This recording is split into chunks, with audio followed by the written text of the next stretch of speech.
प्रिय मानस प्रेमियों, इससे पहले हम आपको सुना चुके हैं कि श्री राम ने धनुष को उठाया और चाप चढ़ाते ही धनुष टूट गया।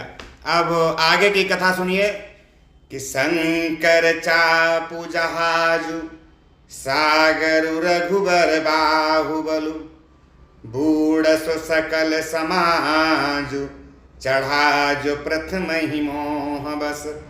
अर्थात शिव जी का धनुष जो है वो जहाज के समान है और बल श्री रामचंद्र जी की भुजाओं का बल समुद्र है।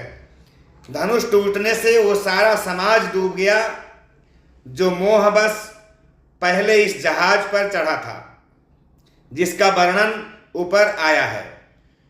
प्रभु दो चाप खंड में ही डारे देख लोग सब भये सुखारे। कौशिक रूप पयो निधि पावन प्रेम बारी अब गाहु सुहावन। प्रभु ने धनुष के दोनों टुकड़े पृथ्वी पर डाल दिए। यह देखकर सब लोग सुखी हुए। विश्वामित्र रूपी पवित्र समुद्र में, जिसमें प्रेम रूपी सुंदर अथाह जल भरा हुआ है, राम रूप रा के सुनिहारी बढ़त बीची पुल का बलि भारी। बाजे न भो गहे गहे निशाना देव बधू ना चाहिए करिगाना। राम रूपी पूर्ण चंद्र को देखकर पुलकाबली रूपी भारी लहरें बढ़ने लगी। आकाश में बड़े जोर से नगाड़े बजने लगे और देवांगनाएं गान करके नाचने लगी। ब्रह्मादि के सुर सिद्ध मुनीसा प्रभु ही प्रशंस ही देहि असीसा। बरिसहि सुमन रंग बहुमाला गावहि किन्नर गीत रसाला। ब्रह्मा आदि देवता, सिद्ध और मुनीश्वर लोग प्रभु की प्रशंसा कर रहे हैं और आशीर्वाद भी दे रहे हैं। वे रंग बिरंगे फूल और मालाओं की वर्षा करते हैं। किन्नर लोग रसीले गीत गाने लगे। रही भुवन भरी जय जय बानी धनुष भंग धुनी जात न जानी। मुदित कहाँ ही जहाँ तहाँ नर नारी भंजेउ राम शंभु धनु भारी। सारे ब्रह्मांड में जय जयकार की ध्वनि छा गई, जिसमें धनुष टूटने की ध्वनि जान नहीं पड़ती। स्त्री पुरुष प्रसन्न होकर कह रहे हैं कि श्री रामचंद्र जी ने शिव जी के भारी धनुष को तोड़ डाला। बंदी मागध सूतगन बिरुद बदहि मति धीर करहि निछावरी लोग सब है गए धन मनि चीर। धीर बुद्धि वाले भाट मागध और सूत लोग कीर्ति का बखान कर रहे हैं। सब लोग घोड़े हाथी धन मणि और वस्त्र निछावर में दे रहे हैं। झांझी मृदंग शंख सहनाई भेरी ढोल दुंदुभी सुहाई। बाजहि बहु बाजने सुहाए जहाँ तहाँ जुबतिन्ह मंगल गाए। झांझ मृदंग शंख सहनाई भेरी ढोल और सुहावने नगाड़े आदि बहुत प्रकार के सुंदर बाजे बज रहे हैं। जहाँ तहाँ युवतियां मंगल गीत गा रही हैं। सखीन सहित हरसी अतिरानी सूखत धान पराजनु पानी।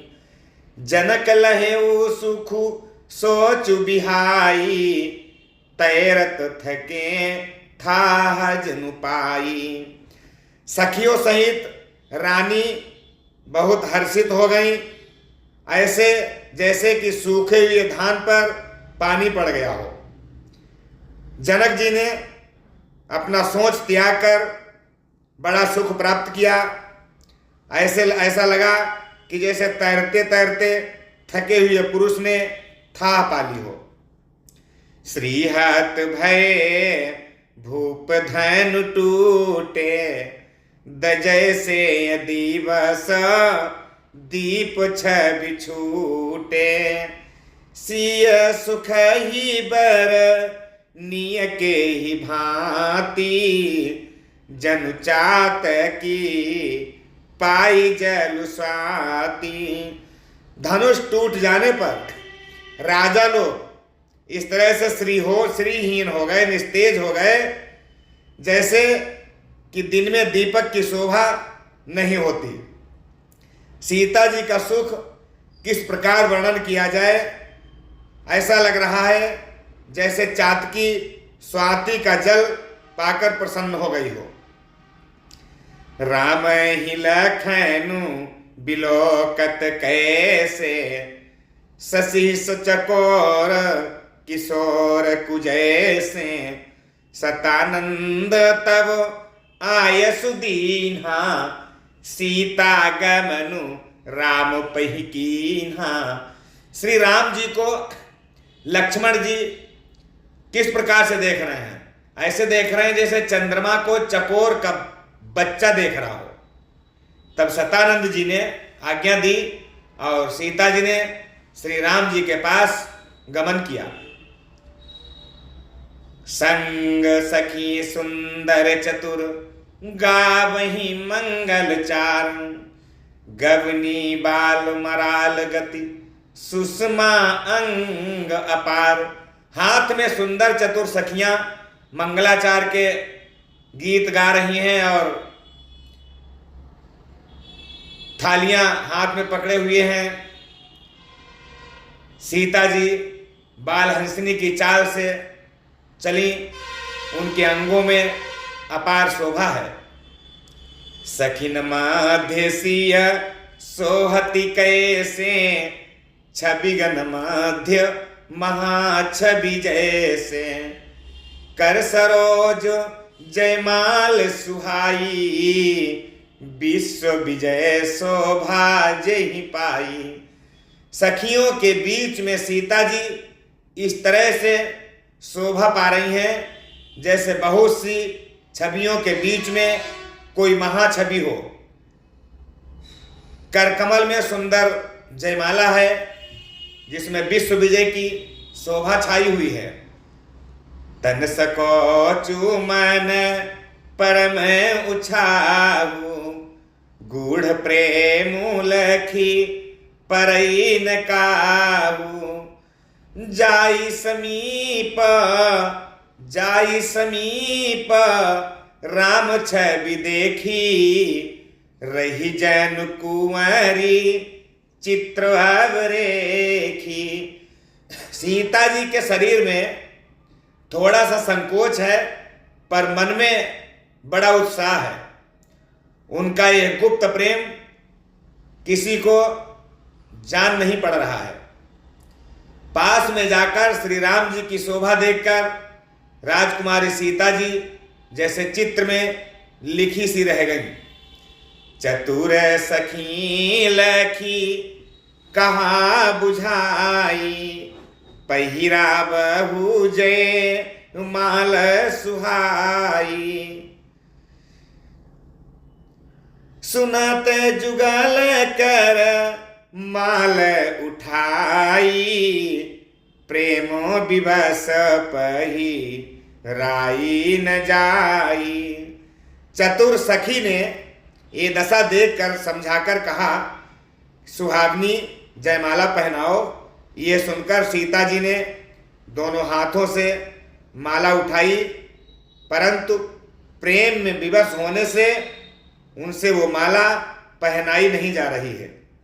सोहत जनु जुग जलज सनाला, ससी सभीत देत जय माला। गाबहि छवि अब लोकी सहेली, सिय जय माला राम उर्मिली।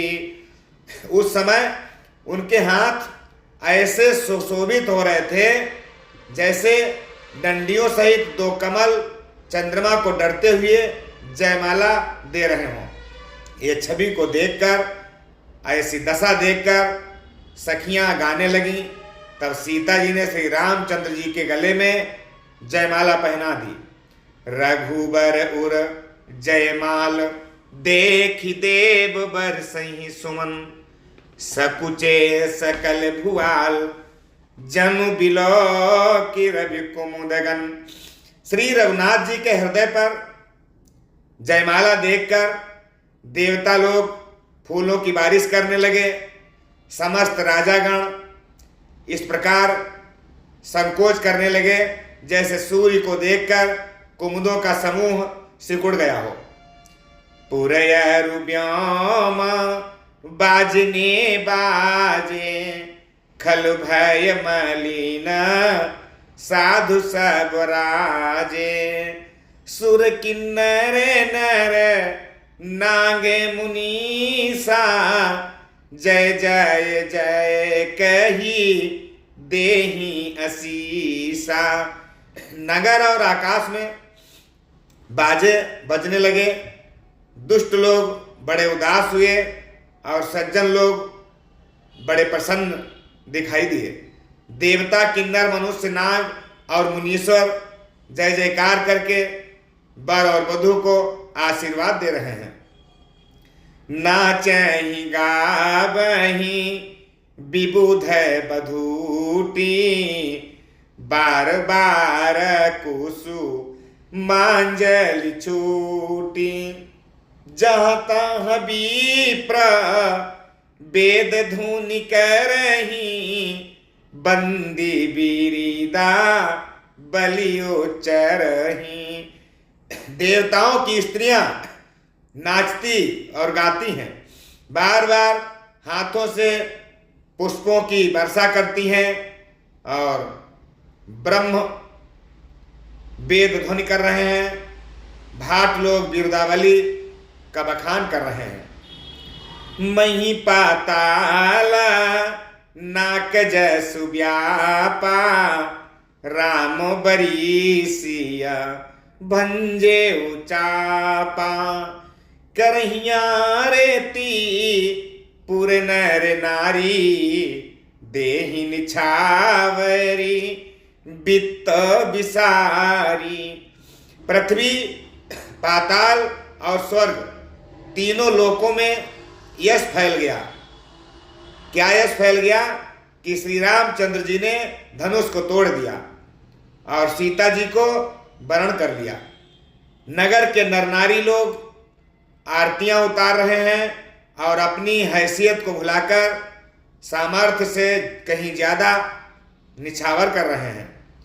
सोहत सिया राम कै जोरी, छवि सिंगारू मनहु ये कठोरी। सखी कहाही प्रभु पद गहु सीता, करती न चरण परस अति भीता। श्री सीता राम जी की जोड़ी ऐसी सुशोभित हो रही है जैसे सुंदरता और श्रृंगार रस एकत्र हो गए हों। सखियां कह रही हैं कि हे सीते, स्वामी के चरण छुओ, किंतु सीता जी अत्यंत भयभीत हुई, उनके चरण नहीं छुए जा रहे हैं। गौतम तिय गति सुरति करी, नहीं पर सति पग पानी। मन बिहसे रघुवंश मनि, प्रीति अलौकिक जानी। क्यों नहीं चरण छू रही हैं? सोच रही गौतम जी की स्त्री अहल्या की गति का स्मरण करके कहीं सीता जी के मन में वही विचार तो नहीं आ रहे हैं। और सत्य है कि सीता जी के मन में वही विचार आ रहे थे कि गौतम की स्त्री अहिल्या की गति जब इस तरीके से पैरों को छूने से हो गई तो कहीं उसी तरह से मेरी भी गति ना हो जाए। तो राम जी के चरणों को हाथों से स्पर्श नहीं कर रही हैं।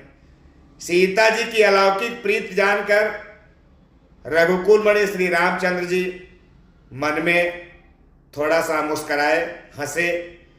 तब सिय देखी भूप अभिलाषे कूर कपूत मूढ़ मन माखे उठी उठी पहिरी सनाहा अभागे जहाँ तहाँ गाल बजावन लागे। उस समय सीता जी को देखकर कुछ राजा लोग ललचा उठे। वे दुष्ट कुपूत और मूढ़ राजा मन में बहुत तमतमाए और उठ उठकर कवच पहनकर गाल बजाने लगे। क्या कहने लगे कि लेहू छड़ाई सिय काह को धरि बांधहु नृप बालक दो तोरे धनुषु चाड़ नहीं सरई जीवत हमहि कुंवरी को बरई। क्या कह रहे हैं कि सीता को छीन लो और दोनों राजकुमारों को पकड़कर बंदी बना लो। धनुष तोड़ने से ही चाह नहीं पूरी होगी। हमारे जीते जी राजकुमारी सीता को और कोई नहीं ब्याह सकता है। जौ विदेहु कछु करे सहाई जीतहु समर सहित दो भाई। साधु भूप बोले सुनिबानी राज समाज ही लाजल जानी। यदि जनक कुछ सहायता करें, कह रहे हैं बाकी के राजा लोग कि यदि राजा जनक कुछ सहायता करें तो युद्ध में दोनों भाइयों सहित उसे भी जीत लो। ये वचन सुनकर साधु राजा बोले कि इस निर्लज्ज राज समाज को देखकर तो लाज भी लजा गई। बलु प्रताप प्रवीरता बढ़ाई बलु प्रताप वीरता बढ़ाई नाक पिनाक ही संग सिधाई। सोई सूरता कि अब कहूँ पाई असी बुद्धि तो विधि मुँह में सिलाई। अरे तुम्हारा बल प्रताप वीरता बढ़ाई और प्रतिष्ठा तो धनुष के साथ ही चली गई। वही वीरता थी कि अब कहीं से मिली है। ऐसी दुष्ट बुद्धि है तभी तो विधाता ने तुम्हारे मुखों पर कालिख लगा दी। देखौ राम ही नयन भरी तजीरी सामंद को लखन रो सुपाबकु प्रबल जानि सलभ जनि हो। ईर्ष्या घमंड और क्रोध छोड़कर नेत्र भरकर श्री राम जी की छवि को देख लो। लक्ष्मण के क्रोध को प्रबल अग्नि जानकर उसमें पतंगे मत बनो। बैनते बलि जिमि चाह कागू जिमि ससु चाहे नाग अरि भागू।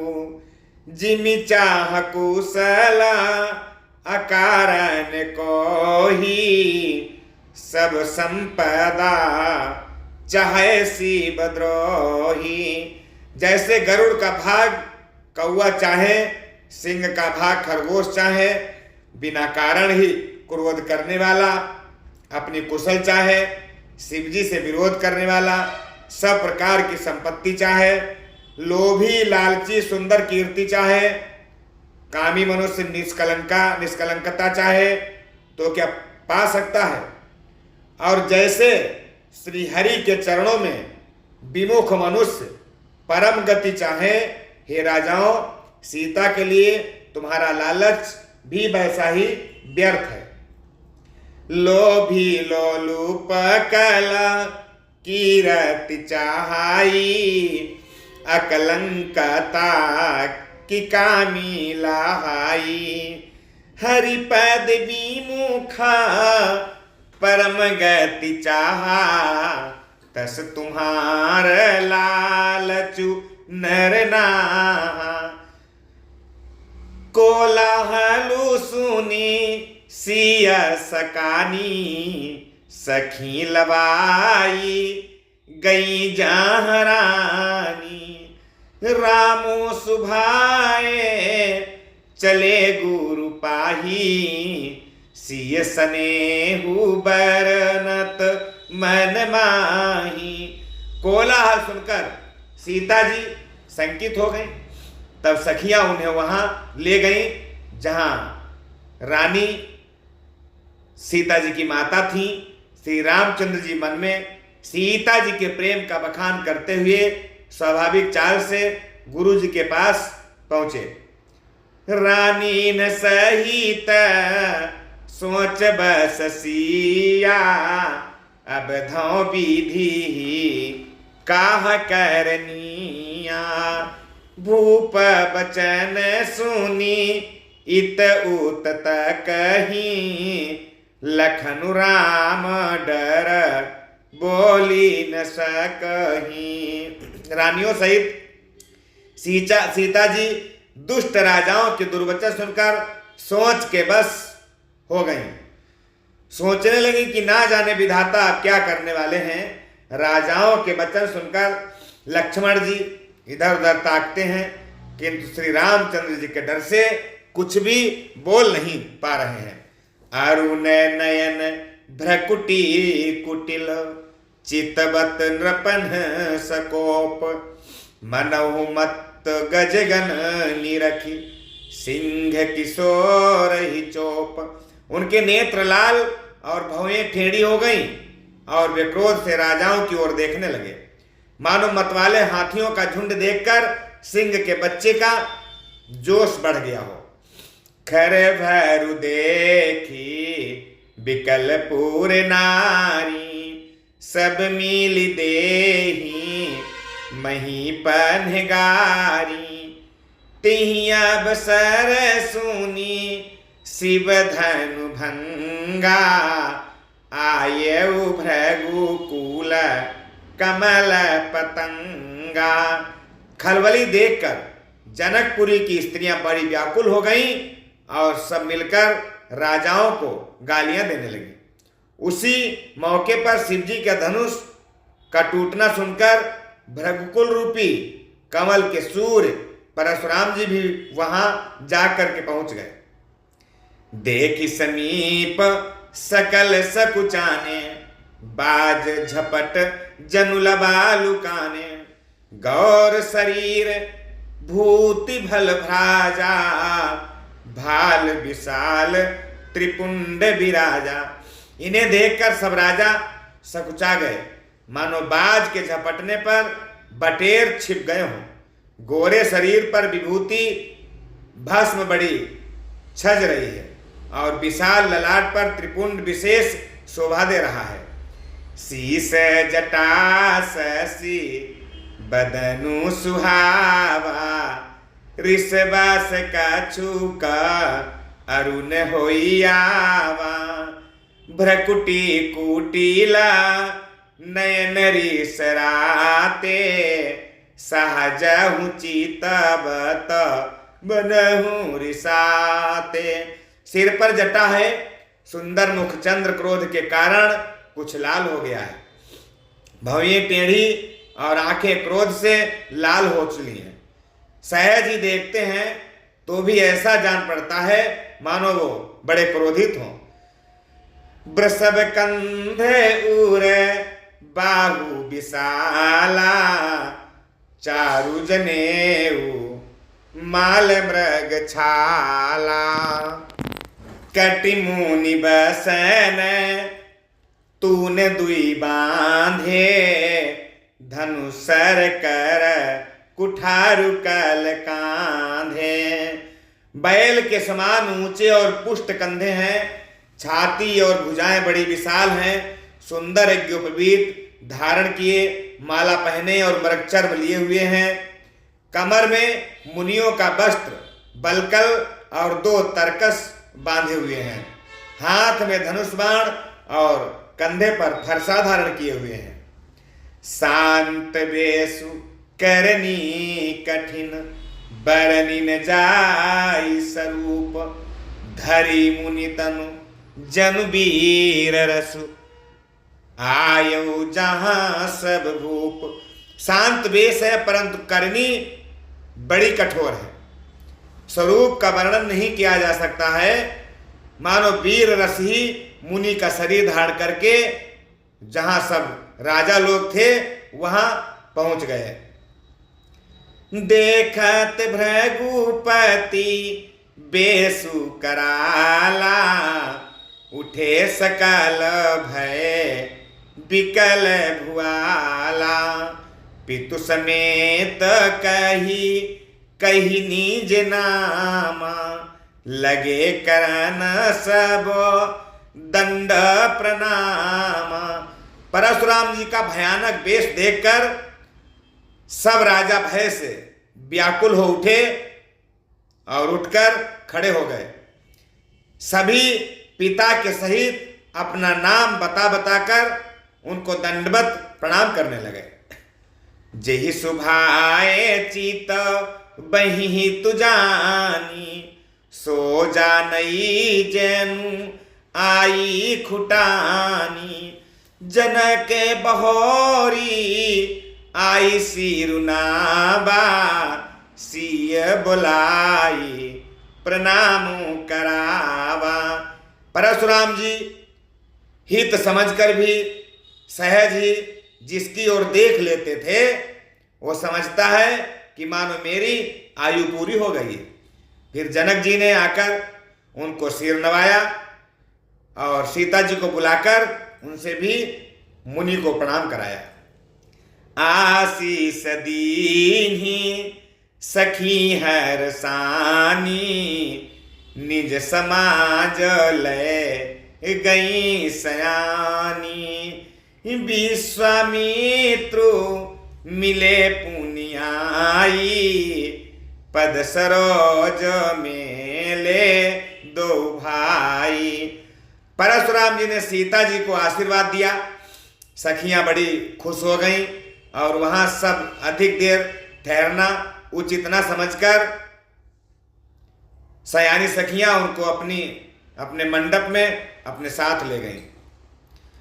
फिर विश्वामित्र जी आकर मिले और उन्होंने दोनों भाइयों को उनके चरण कमलों पर गिरा दिया। राम लखनु दस रथ के ढोटा, दीन्ही असीस देखी भल जोटा। राम ही चितई रहे थ किलोचन, रूप अपार मार मद मोचन। विश्वामित्र जी ने कहा कि हे राम और लक्ष्मण, ये राजा दशरथ के पुत्र हैं। उनकी सुंदर जोड़ी देखकर परशुराम जी ने उन्हें आशीर्वाद दिया।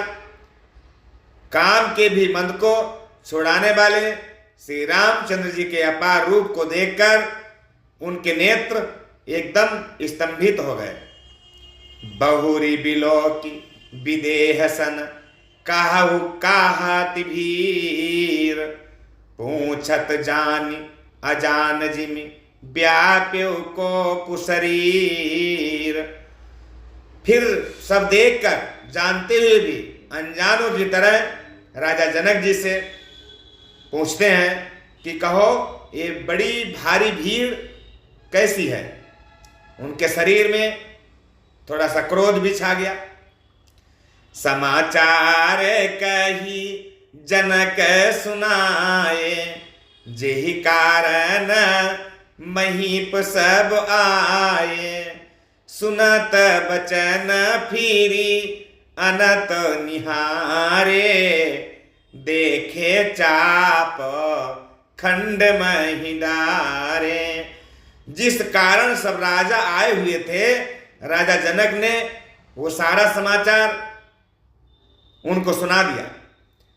जनक के वचन सुनकर परशुराम जी ने फिरकर देखा तो दूसरी तरफ धनुष के टुकड़े पृथ्वी पर पड़े हुए हैं। अतिरीस बोले बचन कठोरा, कहु जड़ जनक धनुष कै तोरा। बेगी दिखाऊ मूढ़ न त्याजू, उलटऊ मही जहां लही तब राजू।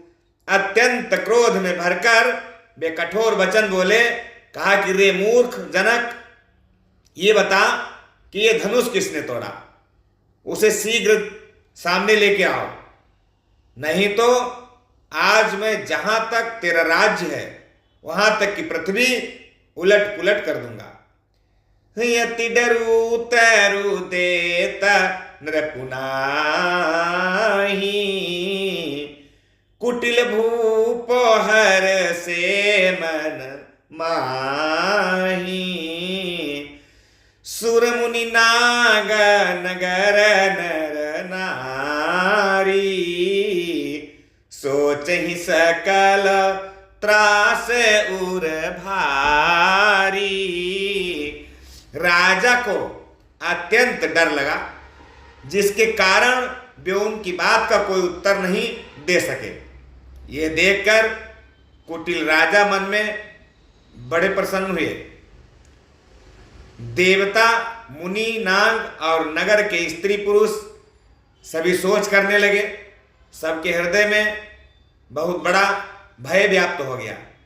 मन पछताती सिय महतारी, विधि अब संवरी बात बिगारी।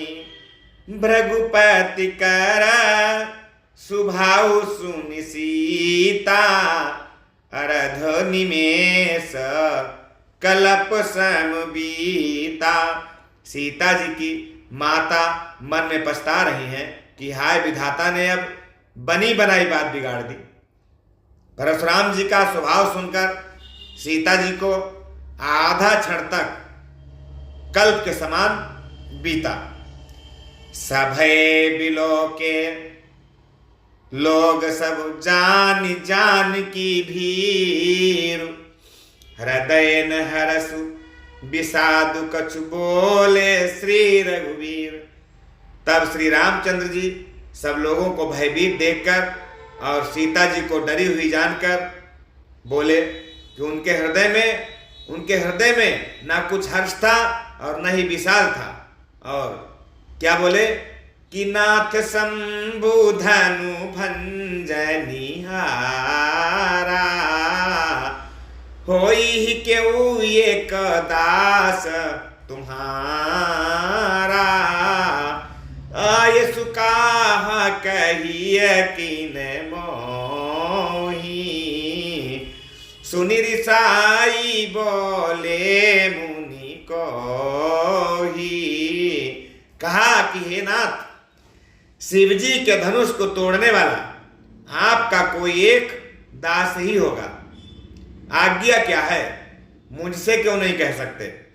ये सुनकर क्रोधी मुनि रिसाकर बोले कि सेवक सो जो करे सेवकाई, सेवक सो जो करे सेवकाई। अरि करनी करी करी अलराई, सुनहु राम जी ही शिव धनु तोरा, सुनहु राम जी ही शिव धनु तोरा। साहस बाहु सनसोरी पुमोरा। कहते हैं परशुराम जी कि सेवक वो है जो सेवा का काम करे, शत्रु का काम करके तो लड़ाई ही करनी चाहिए। हे राम सुनो, जिसने शिवजी का धनुष को तोड़ा है वो सहस्त्रबाहु के समान मेरा शत्रु है।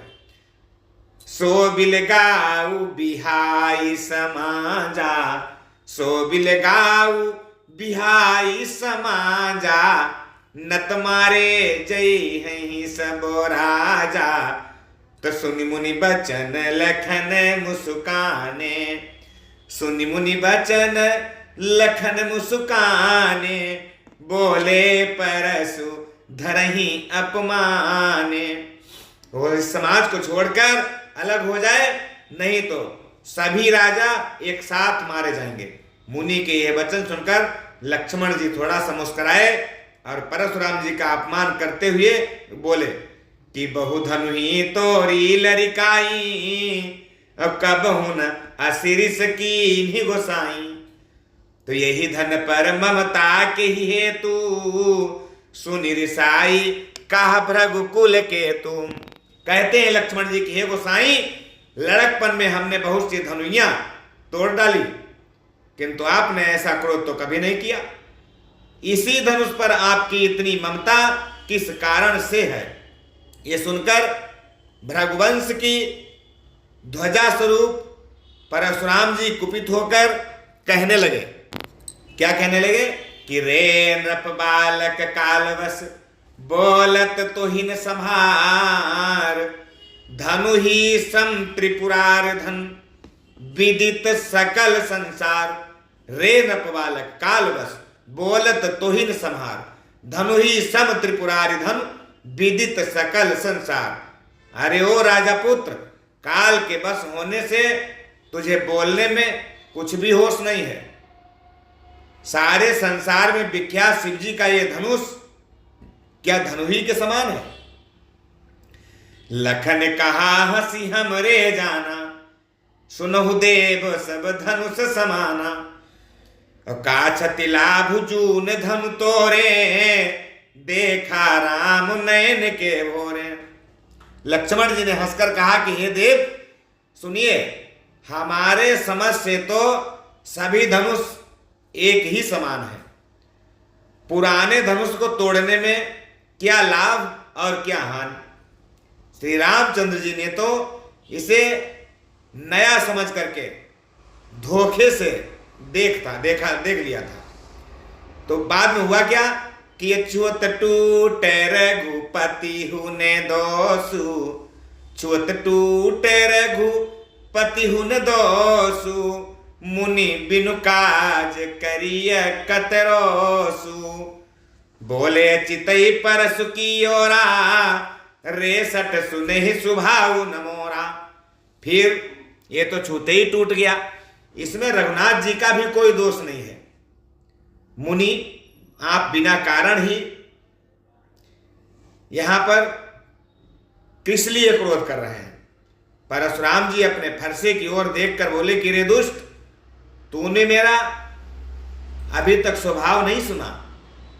और क्या कह रहे हैं कि बालक बोली बधौ नहीं तो ही, केवल मुनि जड़ जानहि मोही। बाल ब्रह्मचारी अति कोही, विश्व विदित क्षत्रिय कुल द्रोही। मैं तुझे बालक जानकर नहीं मार रहा हूं। अरे मूर्ख, क्या तू मुझे निरा मुनि ही जानता है? मैं बाल ब्रह्मचारी और अत्यंत क्रोधी हूं। क्षत्रिय कुल का शत्रु तो विश्व भर में विख्यात हूं। भुज बल भूमि भूप बिनु कीन्ही, विपुल बारमही देवन दीन्ही। सहस बाहु भुज छेद निहारा, परसु बिलोकु महीप कुमारा। अपनी भुजाओं के बल से मैंने पृथ्वी को राजाओं से रहित कर दिया और बहुत बार उसे ब्राह्मणों को दान में दे डाला। हे राजकुमार, सहस्त्रबाहु की भुजाओं को काटने वाले मेरे इस फरसे को देख। मातु पिता ही जन सोच बस, करसी महीस किशोर, गर्भन के अर्भक दलन, परसु मोर अति घोर। अरे राजा के बालक, तू अपने माता पिता को सोच के बस न कर, मेरा फरसा बड़ा भयानक है। एक गर्भों के बच्चों का भी नाश करने वाला है। जो बच्चे गर्भ में होते हैं उनका भी नाश कर देता है। बिहसी लखनु बोले मृदुबानी, बिहसी लखनु बोले मृदुबानी, अहो मुनीसु महाभट मानी, पुनि पुनि मोहि दिखावे कुठारू, चाहत उड़ावनी फूंकी पहारू। लक्ष्मण जी हंस करके कोमल वाणी से बोले कि हे मुनीश्वर, तो अपने को आप बड़ा भारी योद्धा समझते हैं, बार बार मुझे कुल्हाड़ी दिखाते हैं, फूंक से पहाड़ उड़ाना चाहते हैं आप। यहाँ कुम्हड़ बतिया को नाही, और जे तर्जनी देखी मरी जाही, देख कुठारू सरासन बाना, मैं कछु कहा सहित अभिमाना। यहाँ कोई कुम्हड़े की बतिया नहीं है जो तर्जनी उंगली को देखकर मर जाती है। कुठार और धनुष बाण देखकर ही मैंने कुछ अभिमान रहित कहा था।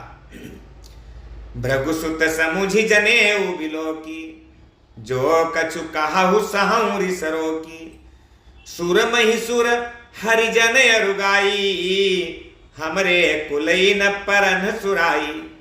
भृगुवंशी समझकर और ये गोपवीर देखकर तो जो कुछ आप कहते हैं उसे मैं क्रोध को रोककर सहन कर लेता हूं। देवता, ब्राह्मण, भगवान के भक्त और गो, इन पर हमारे कुल में वीरता नहीं दिखाई जाती है।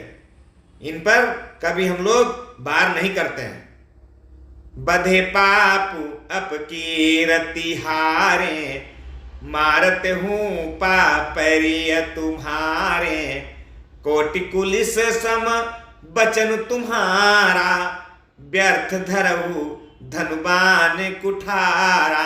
क्योंकि इन्हें मारने से जो है ना पाप लगता है, पाप, और इनसे हार जाने पर अपकीर्ति होती है। इसलिए आप मारें तो भी आपके पैर ही पड़ना चाहिए। आपका एक एक वचन ही करोड़ों वज्रों के समान है। धनुष बाण और कुठार तो आप व्यर्थ ही धारण करते हैं। कहा कि धनुष बाण और कुठार तो आप व्यर्थ में ही धारण कर रहे हैं।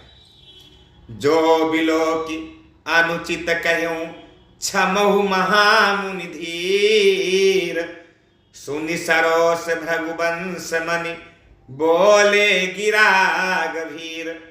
इन्हें धनुष बाण और कुठार को देखकर मैंने कुछ अनुचित कहा हो तो हे धीर मुनि, हे महामुनि, आप क्षमा कीजिए।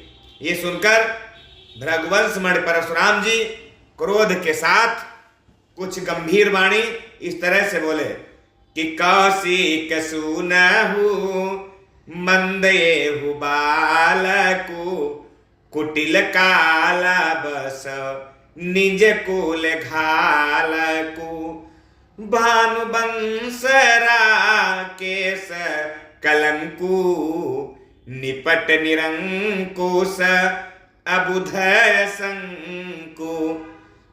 कहा कि ये विश्वामित्र सुनो, ये बालक जो है बड़ा कुबुद्धि और कुटिल प्रकार का है।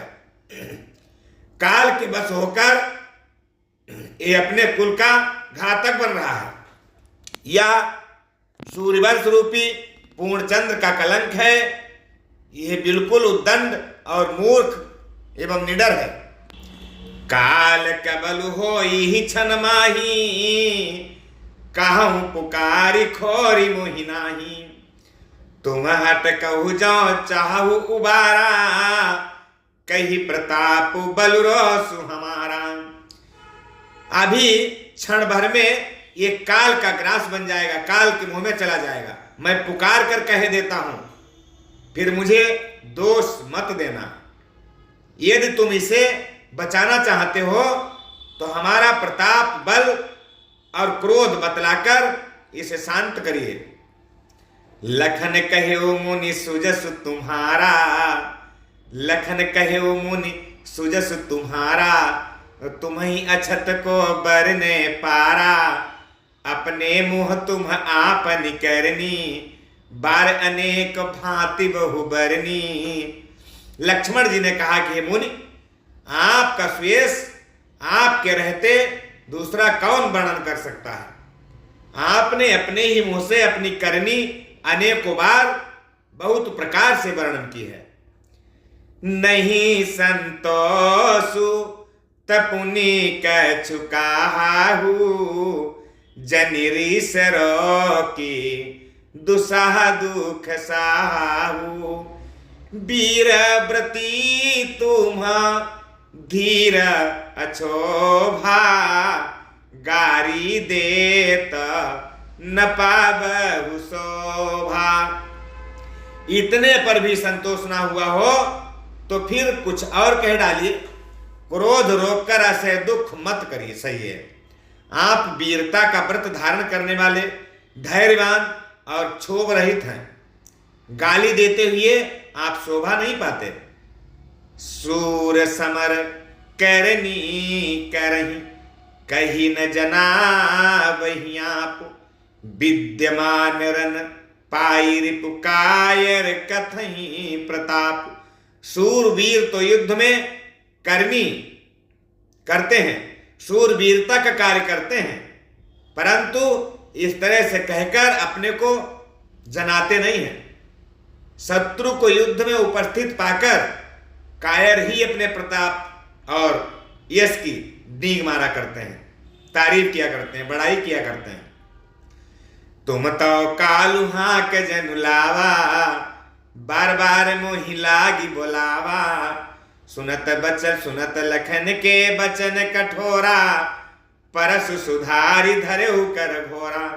आप तो मानो काल को ही हाक लगाकर बार बार उसे मेरे लिए बुलावा दे रहे हैं।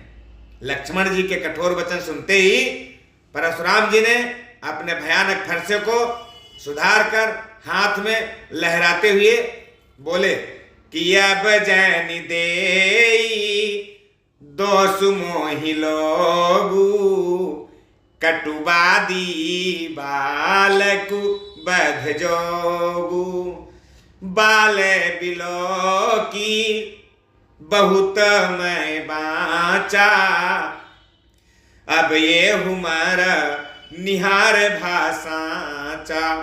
और बोले कि अब आप लोग मुझे दोष न दें, एक कड़ुआ बोलने वाला बालक मारे जाने के ही योग्य है। इसे बालक देखकर मैंने बहुत बचाया, जितना बचा सका उतना बचाया, पर अब ये सचमुच मरने को ही आ गया है। इसकी मौत इसको यहां खींच कर लेकर आई है। कौशिक कहा क्षमीय अपराधु, बाल दोष गुण गणहीन साधु, खर कुठारे में अकरुण को ही, आगे अपराधी गुरुद्रोही। विश्वामित्र ने कहा कि हे मुनि, अपराध क्षमा कीजिए। बालकों के दोष और गुण को साधु लोग नहीं गिना करते। परशुराम जी बोले, तीखी धार का कुठार मैं दया रहित और क्रोधी एवं यह गुरुद्रोही तथा अपराधी मेरे सामने उत्तर दे रहा है, इतने पर भी मैं इसे बिना मारे छोड़ रहा हूं। सो हे विश्वामित्र, केवल और केवल तुम्हारे शील और प्रेम की वजह से, नहीं तो इसे इस कठोर कुठार से काटकर थोड़े ही परिश्रम से गुरु से उऋण हो जाता। उतर देत छोड़ो बिनु मारे, केवल कौशिक शील तुम्हारे, नतिये ही काटी कुठारे कठोरे, गुरहि उरिन हो त्यों श्रम थोरे। गाधि सून कहा हृदय हसी मुनि हरियर सूझ, आए मैं खाड़ न ऊख में आज हुन बूझ अबूझ। विश्वामित्र ने हृदय में हंसकर कहा कि मुनि को हरा ही हरा सूझ रहा है, अर्थात सर्वत्र विजयी होने के कारण ये श्री राम लक्ष्मण को भी साधारण क्षत्रिय ही समझ रहे हैं अभी तक, किंतु यह लोहमयी केवल फौलाद की बनी हुई खाड़, ऊख की रस की खाड़ नहीं है जो मुंह में लेते ही गल जाए। खेद है, मुनि अब भी बेसमझ बने हुए हैं, इनके प्रभाव को नहीं समझ पा रहे हैं। कहे वो लखन मुनि सीलु तुम्हारा, को नहीं जान विदित संसारा। माता पिता ही उरिन भयनी के, गुररी नुसराहा सोच बड़ जी के। लक्ष्मण जी ने कहा कि मुनि आपके शील को कौन नहीं जानता, वो संसार भर में प्रसिद्ध है। आप माता पिता से तो अच्छी तरह उऋण हो ही गए, अब गुरु का ऋण रहा जिसका जी में बड़ा सोच लगा हुआ है। सो जनु हमरे ही माथे काढ़ा, दिन चली गए ब्याज बड़ बाढ़ा। अब आनिय बेबहरिया बोली, तुरंत देऊं मैं थैली खोली। वह मानो हमारे ही मत्थे काढ़ा था, बहुत दिन बीत गए, इससे ब्याज भी बहुत बढ़ गया होगा। अब किसी हिसाब करने वाले को बुला लाइए तो मैं तुरंत थैली खोलकर उसका हिसाब कर दूं। सुनी कटु बचन कुठार सुधारा, हाय हाय सब सभा पुकारा। भृगुबर परसु देखावहु मोही, विप्र विचारी बचौं नृपद्रोही। लक्ष्मण जी के कटु वचन सुनकर परशुराम जी ने अपना कुठार संभाल लिया। सारी सभा हाय हाय करके पुकार उठी, हाहाकार मच गया सभा में। तब लक्ष्मण जी ने कहा कि हे भृगु श्रेष्ठ, आप मुझे फरसा दिखा रहे हैं, पर हे राजाओं के शत्रु, मैं ब्राह्मण समझकर आपको बचा रहा हूं। मिले न कबहूं सुभट रन गाढ़े, द्विज देवता घर ही के बाढ़े। अनुचित कही सब लोग पुकारे, रघुपति शयन नहीं लखनऊ निवारे। आपको कभी रणधीर बलवान वीर नहीं मिले हैं, हे ब्राह्मण देवता, आप घर में ही बड़े हैं। ये सुनकर अनुचित है कहकर सब लोग पुकार उठे। तब श्री राम चंद्र जी ने इशारे से लक्ष्मण जी को रोक दिया। लखन उतर आहुति सरिस, भृगुवर को पुक्रसान। बढ़त देखी जल सम बचन, बोले रघुकुल भान। लक्ष्मण जी के उत्तर से जो आहुति के समान थे, परशुराम जी के क्रोध रूपी अग्नि को बढ़ते देखकर रघुकुल के सूर्य श्री रामचंद्र जी जल के समान शांत करने वाले वचन बोले कि नाथ करहु बालक पर छोहु, सूध दूध मुख करियन कोहु। जौ पाए प्रभु प्रभाव कछु जाना, तो की बराबरी करत अयाना। श्री रामचंद्र जी कहते हैं कि हे नाथ, बालक पर दया कीजिए, इस सीधे और दुर्मुहा बच्चे पर क्रोध आप क्यों कर रहे हैं? यदि ये प्रभु का कुछ भी प्रभाव जानता तो क्या ये बेसमझ आपकी बराबरी करता? जौ लरिका कछु अचगरी करही, गुर पितु मातु मोद मन भरही। करिए कृपा शिशु सेवक जानी, तुम समशील धीर मुनि ज्ञानी। जौ लरिका कछु अचगरी करही, गुर पितु मातु मोद बन भरही। करिए कृपा शिशु सेवक जानी, तुम समशील धीर मुनि ज्ञानी। बालक यदि कुछ चपलता भी करते हैं तो गुरु पिता और माता मन में आनंद से भर जाते हैं। अतः इसे छोटा बच्चा और सेवक जानकर इस पर कृपा कीजिए। आप तो समदर्शी सुशील धीर और ज्ञानी मुनि हैं। राम बचन सुनी कछु क जुड़ाने, कही कछु लखनु बहुरी मुँह सुकाने। हसत देखी नख शिखरी से व्यापी, राम तोर भ्राता बड़ पापी। श्री रामचंद्र जी के वचन सुनकर वे कुछ ठंडे पड़ गए। इतने में लक्ष्मण जी कुछ कहकर फिर मुस्कुरा दिए। उनको हंसते देखकर परशुराम जी के नख से लेकर शिखा तक में क्रोध छा गया। उन्होंने कहा कि राम, तेरा भाई बहुत बड़ा पापी है। गौर शरीर श्याम मन माही, कालकूट मुख पे मुख नाही। सहज टेढ़ अनुहरई न तोही, नीच मीच सम देखन मोही। ये शरीर से गोरा पर हृदय का बहुत बड़ा काला है। ये विस्मुख है, दुधमुहा नहीं, स्वभाव ही टेढ़ा है। तेरा अनुसरण नहीं करता, तेरे जैसा सीलवान नहीं है। पर ये नीच मुझे काल के समान नहीं देखता। लखन कहे हंसी, सुनहु मुनि क्रोध पाप कर मूल। जेहि बस जन अनुचित करही, चरहि विश्व प्रतिकूल। लक्ष्मण जी ने हंसकर कहा कि हे मुनि सुनिए, क्रोध पाप का मूल है, जिसके बस में होकर मनुष्य अनुचित कर्म कर बैठते हैं और विश्व भर के प्रतिकूल चलते हैं। मैं तुम्हारे अनुचर मुनि राया, परिहर को पुकरिया अबोधाया। टूट चापो नहीं जुरहि रिसाने, बैठिय होई पाए पिराने।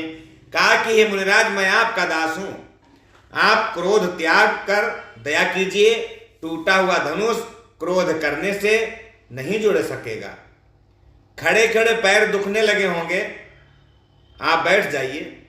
जो अति प्रियता करिय उपाई, जोरिय को बड़ गुनी बोलाई। बोलत लख नहीं जनको डराही, मस्त करहु अनुचित भल नाही। यदि धनुष अत्यंत ही प्रिय हो तो कोई उपाय किया जाए और किसी बड़े गुणी कारीगर को बुलाकर इसे जुड़वाया जाए। लक्ष्मण जी के बोलने से जनक जी डर जाते हैं और कहते हैं, बस चुप रहिए, अनुचित बोलना अच्छा नहीं है। थर थर कांपहि पुर नर नारी, छोट कुमार खोट बड़ भारी। भृगुपति सुनि सुनि निर्भय बानी, रिसतन जरई होई बलहानी। जनकपुर के स्त्री पुरुष थर थर कांप रहे हैं। छोटा कुमार बड़ा ही खोटा है, ये सब मन में कहते हैं। लक्ष्मण जी की निर्भय वाणी सुन सुनकर परशुराम जी का शरीर क्रोध से जला जा रहा है और उनके बल की हानि हो रही है, उनका बल घट रहा है।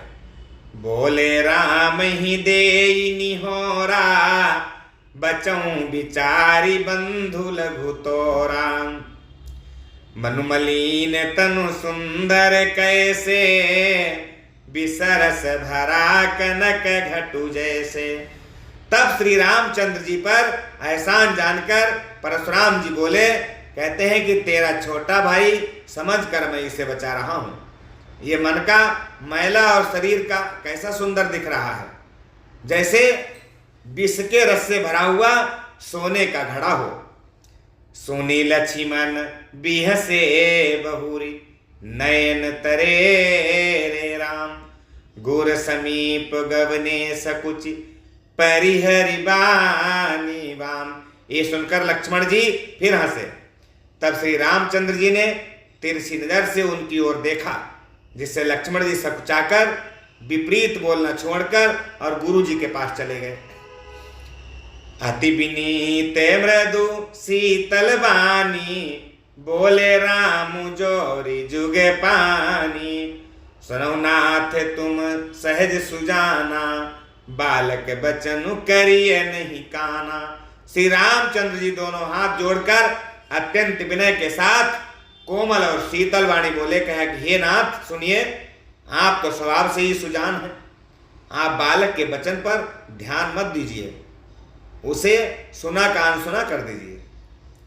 बर रय बालकु एकु सुभाऊ, इनहि न संत विदुष ही काऊ। तेहि नाही कछु काज बिगारा, अपराधी मैं नाथ तुम्हारा। कहा कि बर्रे और बालक का स्वभाव एक सा ही होता है, संतजन इन्हें कभी दोष नहीं लगाते। फिर उसने तो कुछ काम भी नहीं बिगाड़ा है, हे नाथ आपका मुख्य अपराधी तो मैं हूं, शिव का धनुष तो मैंने तोड़ा है। कृपा को पुबधु बंधबे गोसाई, मोह पर करिया दास की नाई।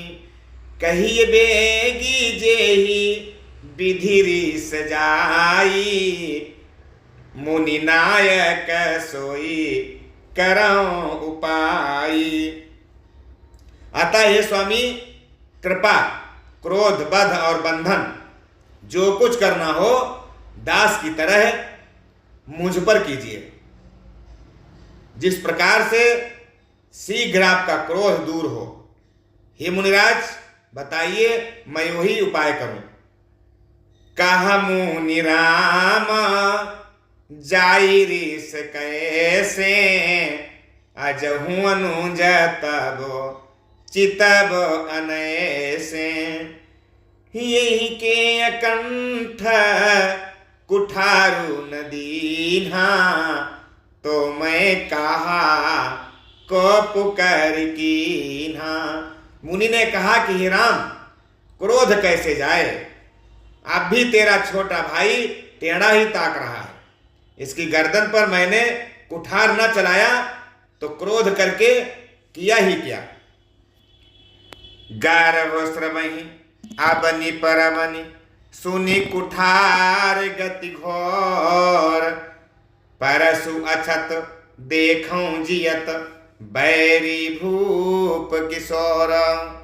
मेरे जिस कुठार की घोर करनी सुनकर राजाओं की स्त्रियों के गर्भ गिर पड़ते हैं, उसी फरसे के रहते मैं शत्रु राजपुत्र को जीवित देख रहा हूं। बाहई ने हाथू दहाई रिस छाती, भा कुठारु कुंठित नृप घाती। भयउ बाम विधि फिरेउ सुभाऊ, मोरे हृदय कृपा कसिकाऊ। हाथ चलता नहीं, क्रोध से छाती जली जाती है। राजाओं का घातक ये कुठार भी कुंठित हो गया, विधाता विपरीत हो गया, इससे मेरा स्वभाव बदल गया। नहीं तो भला मेरे हृदय में किसी समय भी कृपा नहीं। आज दया दुख दुसह सहावा, सुनि सौमित्र बिहसि सिरुनावा। बाऊ कृपा मूर्ति अनुकूला, बोलत बचन झरत जन फूला। आज दया मुझे ये दुसह दुख सहा रही है। ये सुनकर लक्ष्मण जी ने मुस्कुराकर सिर नवाया और कहा कि आपकी कृपा रूपी वायु भी आपकी मूर्ति के अनुकूल ही है। वचन बोलते हैं मानो फूल झड़ रहे हैं। जो पै कृपा जरिहि मुनि गाता, क्रोध भय तनु राख विधाता। देखो जनक हठी बालक एहू, कीन्ह चाहत जड़ जमपुर गेहू।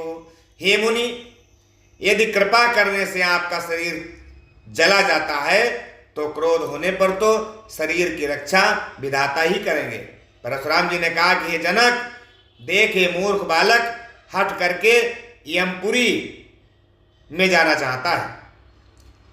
बेगी करहु कीना आखिन ओटा, देखत छोट खोट पुढोटा। बिय से लखनु कहा मन माही, मुंदे आखी कतहु को नाही। इसको शीघ्र ही आंखों की ओट क्यों नहीं करते? ये राजपुत्र देखने में छोटा है पर बड़ा खोटा है। लक्ष्मण जी ने हंसकर मन ही मन कहा कि आंख मूंद लेने पर कहीं कोई नहीं है, आंख मूंद लेने पर कहीं कोई नहीं है। परशुराम तब राम प्रति बोले उरयति क्रोध, शंभु सरासन तोरि सठ करसी हमार प्रबोध। तब परशुराम जी हृदय में अत्यंत क्रोध भरकर श्री राम जी से बोले कि अरे सठ, तू शिव जी का धनुष तोड़कर उल्टा हम ही को ज्ञान सिखाता है। बंधु कहाई कैटू सम्मत तोरे, तू छल विनय करसी कर जोरे। करु परितोषु मोर संग्रामा, नाही तछाण कहाऊ बरामा। तेरा ये भाई तेरे ही सम्मति से कटु वचन बोल रहा है। तू छल से हाथ जोड़कर विनय करता है, या तो युद्ध में मेरा संतोष कर, नहीं तो राम कहलाना छोड़ दे। छलु तज करही समरुषि बद्रोही, बंधु सहित न तो मारऊं तो ही। भृगुपति बकही कुठार उठाए, मन मुसुकाही राम सिर नाए। अरे शिवद्रोही, छल त्याग कर मुझसे युद्ध कर, नहीं तो भाई सहित तुझे मार डालूंगा। इस प्रकार परशुराम जी कुठार उठाए वचन अपने बोल रहे हैं और श्री रामचंद्र जी सिर झुकाए मन ही मन मुस्कुरा रहे हैं। गुनाह लखन कर हम पर रोसु, कतहु सुधाई हूँ ते बड़ दोसु। टेढ़ जानी सब बंदई काहू, बक्र चंद्र मही ग्रसई निराहू। श्री रामचंद्र जी ने मन ही मन कहा कि दोष तो लक्ष्मण का और क्रोध मुझ पर करते हैं महाराज। कहीं कहीं सीधेपन में भी बड़ा दोष होता है। टेढ़ा जानकर सब लोग किसी की भी वंदना करते हैं। टेढ़े चंद्रमा को राहु भी नहीं ग्रसता। राम कहे उरीसा तजिए मुनीसा, कर कुठारु आगे यह सीसा। जही रीस जाई करिय सोई स्वामी, मुहि जानिया आपने अनुगामी। श्री रामचंद्र जी ने प्रकट करके कहा कि ये मुनीश्वर, क्रोध छोड़िए, आपके हाथ में कुठार है और मेरा यह सिर आपके आगे है। जिस प्रकार आपका क्रोध जाए हे स्वामी, वही आप कीजिए। मुझे अपना अनुचर दास ही जानिए। मित्रों, इसके आगे की कथा हम आपको अगले भाग में सुनाएंगे और आपको बताएंगे कि श्री राम और परशुराम के बीच आगे क्या हुआ। इसी के साथ बोलिए प्रेम से बोलिए सियावर रामचंद्र भगवान की जय।